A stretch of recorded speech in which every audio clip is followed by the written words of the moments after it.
whatever good you put into your instrument, it'll come back tenfold. If you want to be a professional, you have to put in that work. Take it seriously. You have to be willing to fail over and over and be rejected, be turned down for gigs and get paid little to nothing and keep going. You just have to know that that's coming. If you want to be a professional musician, you have to have the grit.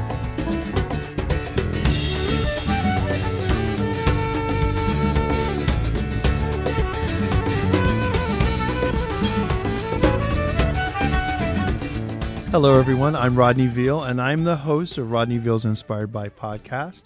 And today, this is really a real treat for us because this is someone I'm just learning about. So this is going to be a voyage of discovery for all of us. Michael Wilbur is a incredible saxophonist, because I did actually listen to his sound online, but it's not the same as live, and there's a special treat that's coming. But he seems like one of the coolest guys on the planet who is living an embodiment of pure joy and energy, and his sound is infectious. And I love talking to musicians anyway. So, Michael Wilbur, welcome to the podcast. Thanks so much for having me. I'm so glad you are here. So, okay, we got to do an origin story because I know it's said in your bio that you're from Massachusetts, but let's talk about, not every kid grows up going, we all have dreams of being other things, but did you dream of being a musician? Was that the childhood, I'm going to be this as an adult sort of thing? So when I was a kid, the first thing I wanted to be was an astronomer. I loved the planets and outer space, and I wanted to just like look at it all the time. When I learned that could be a job, I was like, that's what I want to do. I want to explore the cosmos. And it wasn't until later that I realized music was my path. I started playing saxophone when I was 8 years old, and I was always really encouraged by my family and my friends and teachers, and I excelled quickly because of that. And I also took it up pretty quickly too. But it wasn't until later in high school when saxophone became my main thing. I was doing marching band, concert band, jazz band, wind ensemble. My whole life was saxophone. Already at the age of 15, 16, I was doing all states, districts, those kind of things. And I was like, well, this is already my life. And then people started talking about college and, being able to major in music. And I thought, well, I love music, so why not give it a shot? So, okay, a lot of times musicians pick instruments or a pathway, but there's something about a saxophone what attracted you to it being the saxophone? Because it is there's a sound that's unique to a saxophone that I think people respond to. So what was it about the saxophone for you? Well, that's exactly right. I mean, when I was in fourth grade, all the teachers came into school with their respective instruments because, they wanted the parents to rent instruments for their kids and continue growing the band program. And the guy playing saxophone, Angelo Morlani, I just thought he was the coolest guy. And his sound and his swagger, everything about him was just it. And I was like, as an 8-year-old kid, I said, I want to be like that guy. He was just the coolest one in the group. He had sunglasses on. He really played the part of the sax player. Oh, okay. Vibe. He had the vibe. So I knew right away. It was there was no question. It wasn't like, oh, maybe I want drums, maybe I want trombone. It was saxophone, 100%. And I remember I still remember the sound of the plastic coming off the horn when I first got it, like opening up the case, brand new sax, and I put everything on, and I blew into it, and boom, I made a sound. It was like magic. I was like, whoa, blown away by it, and I just fell in love right away. I can't even imagine what that feels like that very first time. Because I'm not a musician. I'm jealous of people who can actually play an instrument. I tried guitar, and my mom was like, "That's not your skill set." So I love you, but that's not your skill set. So, having that ability, that sound, and I think that's probably the reason why I became a dancer, because I just wanted to be in the sound. but I knew I couldn't produce the sound. And so when you have the power to produce the sound, that's got to make every day you get up in the morning and go, okay, that's worth it. This is worth every day and everything. So so you did music all during high school. Like, did you go and pursue music in college? I did, yeah. So for 1 year, I went to UMass Amherst in Massachusetts and studied classical saxophone and jazz saxophone performance. And then I wanted to be around, bigger fish. So I moved to New York City and got my butt kicked there. New York will do that in the jazz clubs. In the jazz, okay. And I would go out every night to they have late night jazz sessions every night there, which is amazing. 7 days a week, multiple clubs, still to this day. That's kind of wild. And you can just go in and play. It's free if you're a musician. So for a jazz student, that was perfect. And I was obsessed with Coltrane and Dexter Gordon, Sonny Rollins, all the greats. So I was just about that New York jazz life. Like every single day, I was dedicated. I used to practice in the subways, and I wanted it. It was clear to me. So there was no plan B. No plan B. I mean, still is no plan B. Still no plan B. Which I understand. Because I dealt with my parents who were like, yeah, what's your plan B? And I was like, okay. Because I went, yeah. But it's like, it never, you never really need the plan B. I always want to tell people when they're telling their kids, like, there's no plan B, just plan A. Exactly. Stick with it and see where it goes. So you're playing the jazz. Because I talked to one of our podcast guests, was LaFrey Ski. And she is a percussionist. She's from Dayton, but she did the same thing. She described it exactly like, yeah, you get your butt kicked. You go into those jazz clubs and those clubs in New York. And man, once you start, did people like, was it welcoming, or was it like, okay, he's got to prove himself? Very much like he's got to prove himself. They call them cutting sessions, and that's really the vibe. It's like you're getting cut down there. And sounds brutal. So sometimes people were cool, but it was pretty hard edged. Like, I remember this one time in particular, this older jazz drummer was down there, and we were playing "Beautiful Love," I think was the tune. And I didn't know the tune very well, but I was a little too brave sometimes, and I would just go play over tunes that I didn't really know, and I was like, I'll figure it out, figure out the tune. I'll see what happens. And the drummer stopped the band middle of the song. He's like, that's not how it goes. Middle of the song. But I just kept going. And because I was in the middle of a solo, and this drummer behind me is yelling at me. And it's an open jazz jam. So I was like, it's not like I'm getting paid for this. You know what I mean? So I just kept playing. I was How are you going to cut somebody if it's a freebie? It's like not even exactly. Okay. Exactly. Okay. There is a weird dynamic a little bit because it's like, hey man, I'm an 18-year-old kid just trying to learn. You know what I mean? Right. So, but anyways, it was a cool moment because I didn't let it stop me. I could have stopped and been like, oh, I'm sorry, and walked away with my tail between my legs. But I just kept going. I was like, well, I'm gonna keep playing here with conviction. I think it even like boosted my conviction, and it was a cool moment because the whole band dropped out. Now it's just a saxophone solo, And I just kept going, and eventually they came back in, and it was awesome. The crowd applauded, and it was it's one of those moments where you're like, okay, New York is not going to kick my butt, but I am going to show you I'm still standing. Exactly. Okay. And that's that you got mad respect. Yes. Okay. Yes. I thought it's hilarious. I love it. So like, so you cut your chops, so to speak, your teeth in New York. And how long was that? Like that time frame? You're a young guy. I mean, I'm 60, so I'm a bad judge of age. So how long were you doing that New York like hustle grind gig? I lived in New York City for 10 years. But the jazz club hustle, I was doing that probably 3 years. Pretty soon into living in New York, I formed my band Moon Hooch. Okay. Which is my it's a trio, and I dropped out of school once we formed that because we started touring internationally, like pretty soon after forming the band. It was a pretty quick turnaround from being in.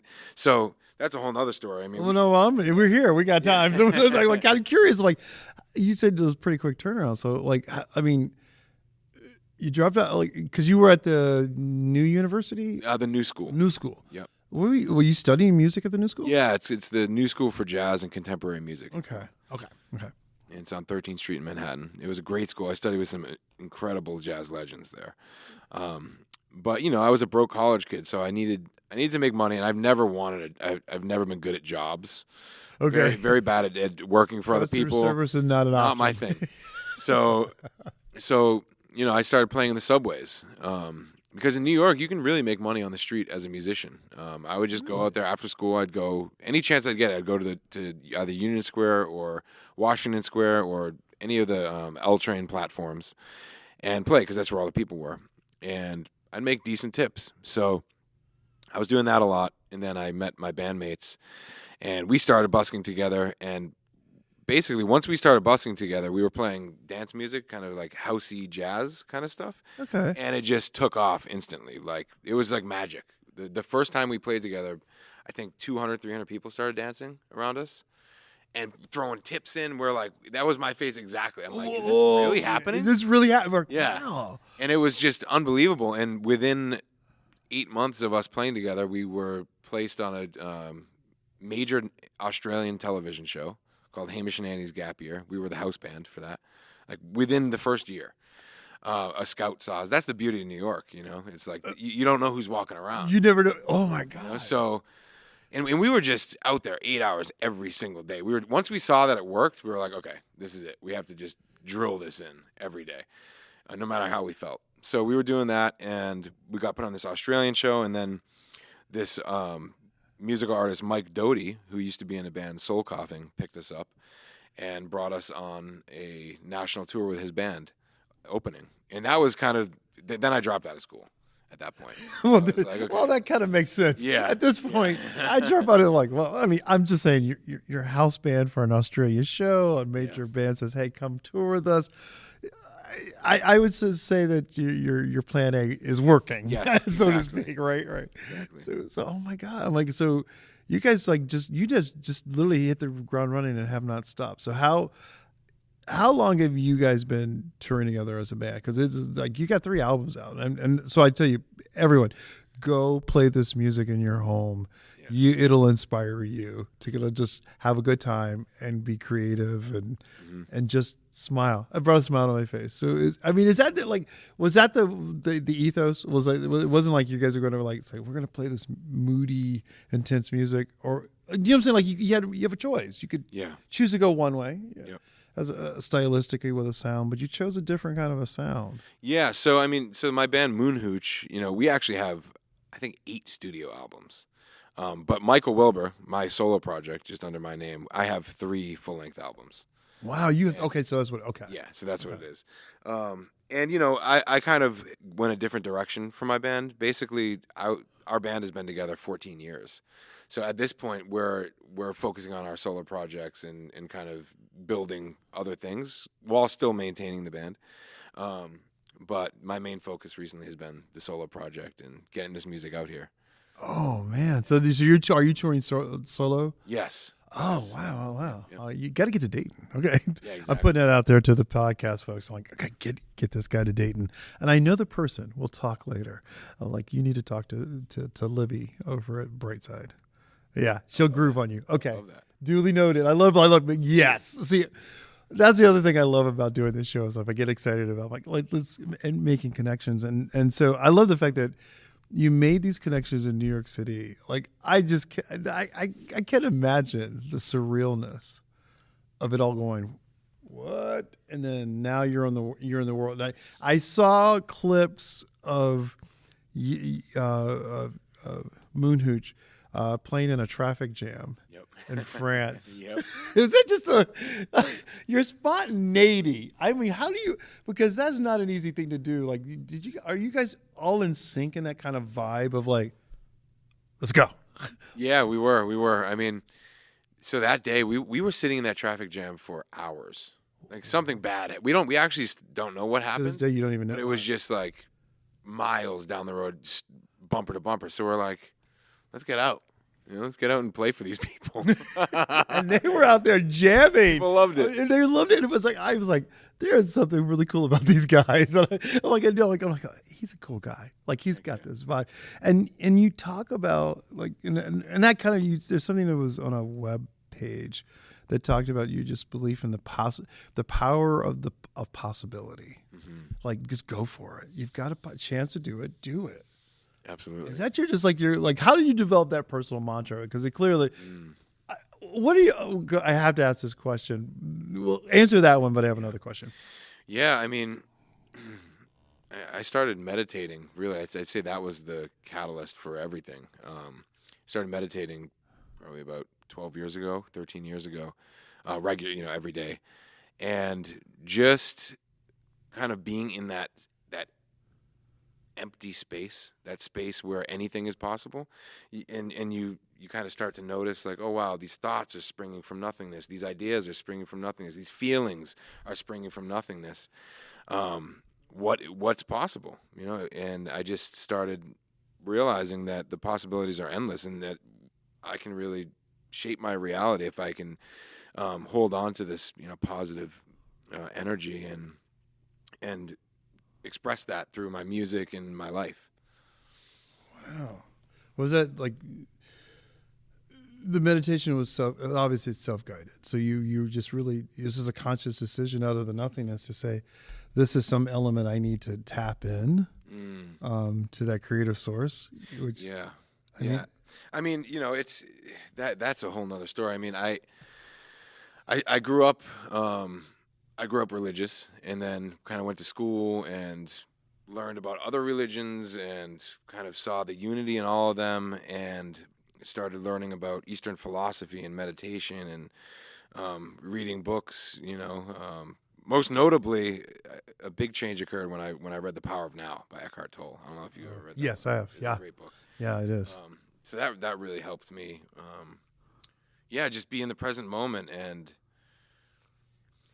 starting Moon Hooch was really cool because before that I was playing a bit more esoteric avant-garde jazz, and I wasn't really so much connecting with the audiences. It was more music for musicians.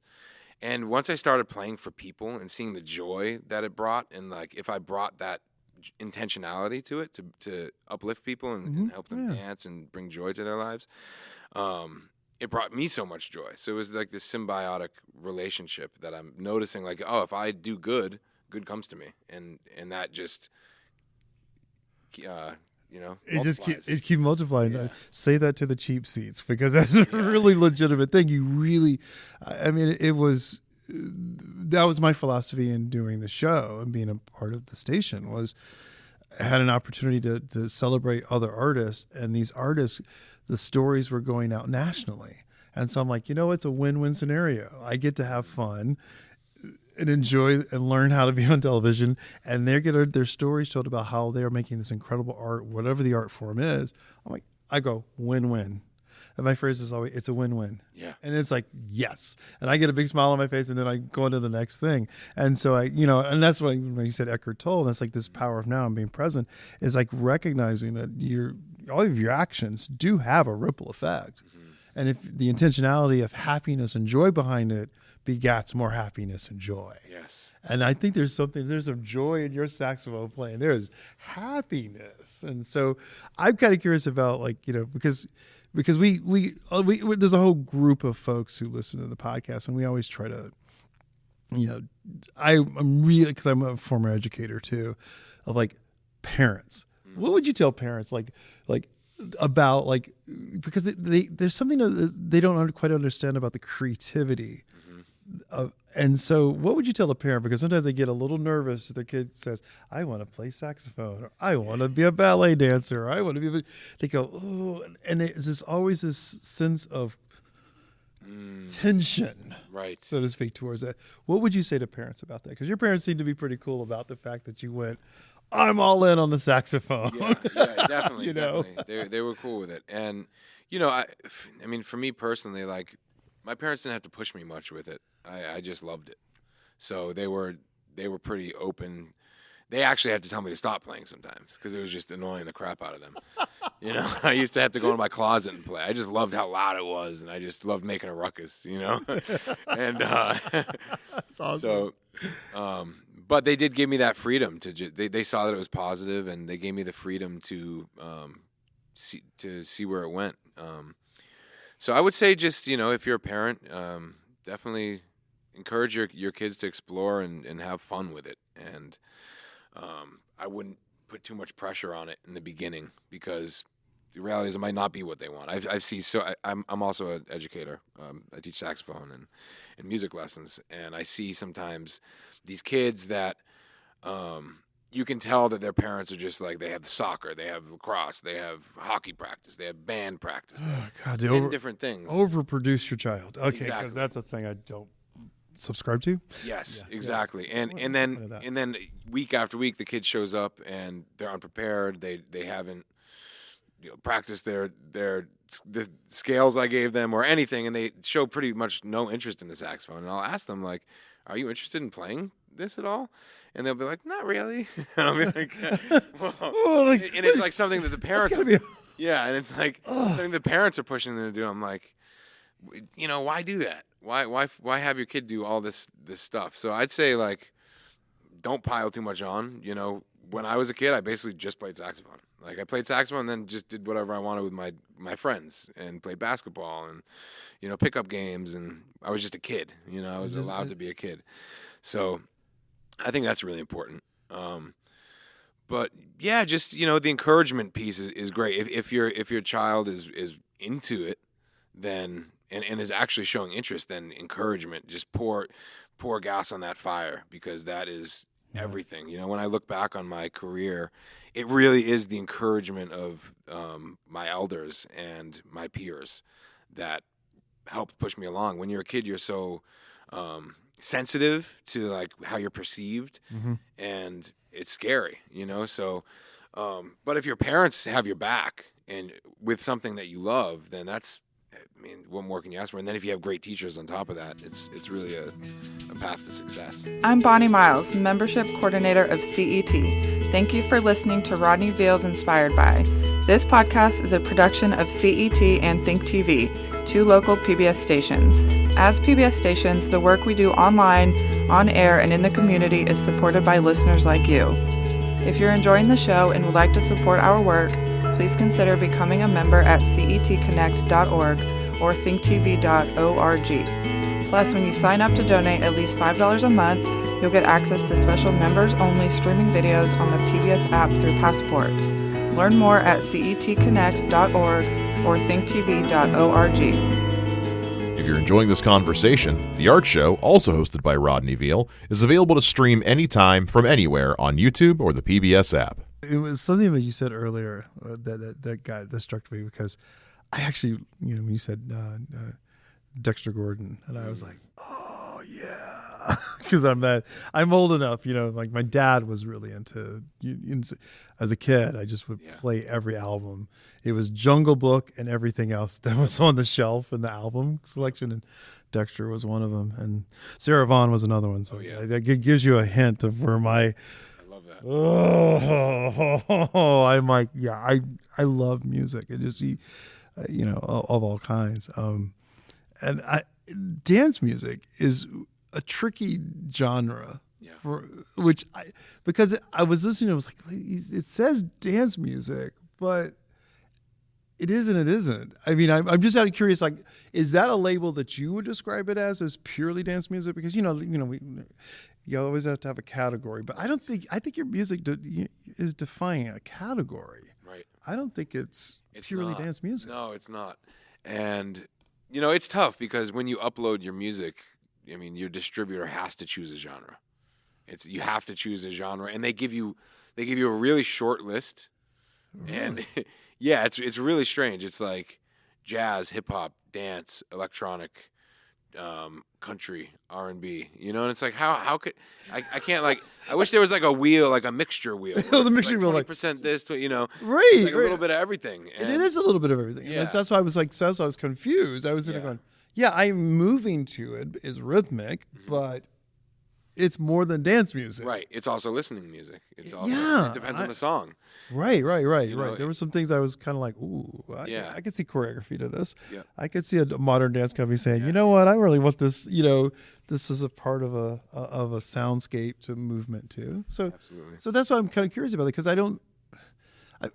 well, there are categories in other art forms too. So dance is like they say, oh, you're a ballet dancer. Well, you could be more than a ballet dancer, depending upon what the choreographer gives you. Right. You can either dance or you can't, and that's kind of been my mantra of my career. It's like, well, I don't understand why you labeling me as a ballet dancer is going to somehow make it easier for you to digest what I'm giving you. Right. I'm like, so I'm very confused by that. But I mean, does that confuse you? I mean, I was like, well, are you just kind of like, okay, whatever. If this is the category, it must be. But how's your audience? What's your feedback when you get if you play? And I'm going to ask you a question about playing in Dayton, but what's the audience feedback like? What do they tell you? It's great. So another thing about the dance piece is like where I want to be. And I want to be in spaces where people can dance. I'm not interested in so much in jazz clubs where people are sitting down and, I want to be in a club scenario. I love clubs. I love the space. I love that people feel free to get wild. That's one of my favorite things about being a musician is just playing to wild audiences and people just losing it, everything's out the window. I love that because I think we need that in our society. And people get so wound up tight, and it's like, it's a space where they can just let it all go. So, I think the dance category, it's pretty broad. It's like music you can dance to. That's how I think of it. So I don't know. And until like some, until I get better advice, I think it's probably the best category I can find. Well, it's serving you. It's serving me. So I mean, obviously, it's like but you are kind of genre busting. That's why I'm so confused. Like, I get confused by that because I don't understand. I mean, I understand it intellectually about like categorization, but when it comes to sound and music, especially where we're at now as a world. And you've been around the world. I mean, you've traveled the world, like Australia, France, like it's touring all over the country. You've toured the country, clearly, and several other countries. Where have you not been? I guess is the question. I guess it's a probably easier question. Yeah, I've yet to tour in Africa. It's definitely a bucket list. I really want to go to Africa. I want to go to Ghana, Ethiopia. I really love that culture and especially the rhythmic aspect of the drumming over there. At some point in my life, I'd love to go there and study that music. I know people who've gone over there and learned xylophone and some really cool instruments. I would just love that experience. I've also never played in South America or been to South America. So that's another place. I've been to Central America, but never South America. So that's high on the list as well. I've traveled to Asia just for fun. I went to India and Nepal just for an adventure, but I haven't performed there. I've performed extensively all over Europe and, Norway, all over Scandinavia. I mean, we've hit most of Europe with Moon Hooch. I think I counted. We played probably like 35 countries as a band, something like that. Wow. Yeah. So you were like when, and so does it travel like that kind of travel in the band? Does it, over time? You have 8 albums. Thank you for letting me like the evolution of sound. Like when we come around, dancers come around other dancers, we start to pick up their style. And is that the same thing, sort of thing when you go to another country, you start to pick up a different vibe? Yeah. Does that happen? Okay, I'm curious. Absolutely. I know dancers do it. For sure. So, for me, like traveling to Europe, especially going to Berlin and going to the techno clubs and just like seeing the vibe and in there. Yeah. And it is just, it's so fun, so crazy. It goes all night long and it's just the continuous beat. And I learned so much from just going and dancing in those clubs. As a musician, I learned so much, like how to keep an audience engaged, how to like get people into a trance with the music. And it really changed me. Berlin techno helped shape especially the Moon Hooch sound quite a bit. Because before that, we were jazz musicians kind of emulating electronic dance music. Okay. But we hadn't really been in it fully yet. So we went to visit my other bandmate's brother in Berlin, stayed with him just to party for like a week and a half, 2 weeks, which we would never do. And that was probably 12 years ago. So that really influenced me quite a bit. Wow. Those late nights. Those late nights. And for Americans, those are truly late nights. Yeah. This is not one of the situations where the party lights come up at 2:00. It's late night. Yes. And if my parents are listening, yes, I did do all those things. So it's very clear. Make it be very clear. I'm just telling on myself. But I felt that those were informative for me. It informed my vision of landscapes, because I felt like dance and choreography is landscaping. It's like creating a visual roadmap to a thought and an idea and an embodiment. And so you're creating the sound that creates the oral senses, and like really stimulating the oral senses. And so I'm like, have you guys ever? Has anyone ever choreographed to your music, like from a professional standpoint? Okay. Yeah. We did a cover of "My Head and My Heart" by Ava Max, this pop star, and that was the first time we ever had like a full choreographed set YouTube video. It was pretty cool. It was like, I think it was like 12 dancers, rotating stage, fog. It was so much fun, and they just killed it. Oh, yeah. Were just dancers for hire, or was it dancers for hire? Yeah. Okay, yeah. Where'd you guys film it? Oh goodness, where was it? I don't remember. It was a southern state. I don't remember. One of the southern states. I don't remember. One of the no, it's okay. It's all good. I mean, I'm just kind of curious. Like, artists, dancers were everywhere. The world. The world is filled with art and creativity and artists. But that's got to be pretty wild to see dancers and a choreographer interpret your sound. Yeah. Did that trip you guys out? That it was cool. Did you feel like it was a completely different interpretation of what your sound was versus what you? Because it is, we are kind of encroaching in someone else's art form, right? When we use music, it was completely different. I mean, also it was just kind of funny because it was a cover, and we usually don't play covers. Okay, so it was definitely interesting. The dancers absolutely killed it. I had no expectations, so okay, and they just kind of Okay, I love it. So, one of the questions, as we wrap this up is like, because we talked about parents, but I want to talk about other artists, because I think a lot of times, because this is about inspiration. And what would you tell someone who wants to pursue this career in music? Like, what would be your advice? Like, from where you are now, you can look back, and hindsight's always 20/20. Like, what would you tell someone who's young, who's got that fire in their belly to want to play that saxophone and make music and make a sound? Yeah. What advice would you give them? I would say, whatever good you put into your instrument, it'll come back tenfold. And with that being said, if you want to be a professional, you have to put in that work, every day, and just keep going. Practice when you don't want to. Take it seriously, because it's a dog world out there too. It's not for the faint of heart, the music world. You have to really be serious. You have to put yourself out there. You have to be willing to fail over and over and be rejected, be turned down for gigs, and get paid little to nothing, and keep going. So you just have to know that that's coming.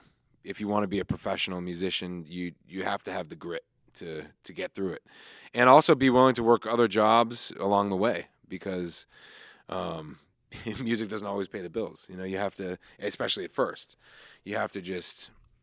I mean, I love the story of McCoy Tyner from John Coltrane's quartet, famous pianist. He was a fry cook, even like in the beginning days of playing with Coltrane. Like, he was working in a kitchen until he really started touring internationally.